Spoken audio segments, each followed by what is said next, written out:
স্বাধীনতার পরে যে সংবিধান রচিত হয়েছে এই সময় ঘটনাক্রমে তারা রাষ্ট্র ক্ষমতায় ছিল।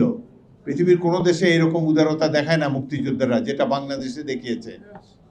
সুতরাং তারা আমরা যারা যুদ্ধ করেছি, জীবন দিয়েছি, আমরা স্বাধীনতার পর বিভিন্ন ক্যান্টনমেন্টে চলে গেলাম।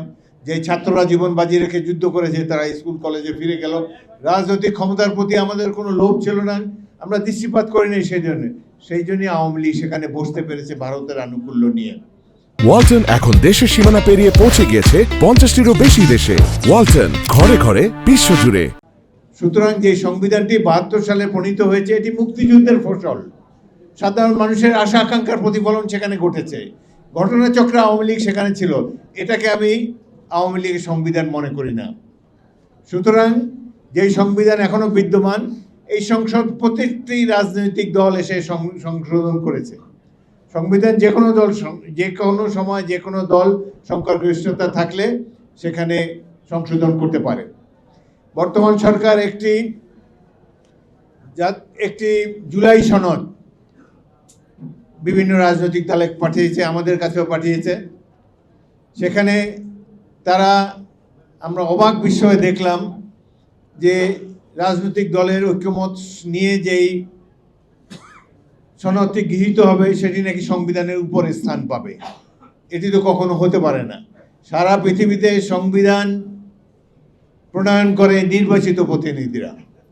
বাংলাদেশেও এটি হয়ে এসেছে, আগামী দিনেও ইনশাল্লাহ সেটি হবে। কোনো অনির্বাচিত ব্যক্তি দ্বারা সংবিধান সংশোধন হতে পারে না। আমরা একটি সুষ্ঠু নির্বাচন চাই। অন্তর্বর্তীকালীন সরকারের অধীনে আশা করি সুষ্ঠু নির্বাচন পাব এবং সেখানে নির্বাচিত প্রতিনিধিরাই ঠিক করবে বাংলাদেশের সংবিধান কেমন হবে।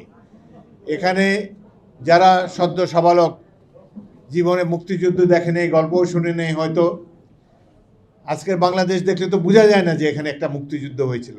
সেই কারণেই তারা বলে সংবিধান ছুঁড়ে ফেলতে হবে এবং এই জুলাই সনদকে সংবিধানের উপরে স্থান দিতে হবে, প্রায়োরিটি দিতে হবে। এটি সম্পূর্ণ অবান্তর একটি কথা। বাংলাদেশে আমরা 1971 সালে যুদ্ধ করেছি গণতন্ত্র প্রতিষ্ঠার জন্যে। দুঃখের বিষয় আজও সেই গণতন্ত্র প্রতিষ্ঠিত হয়নি।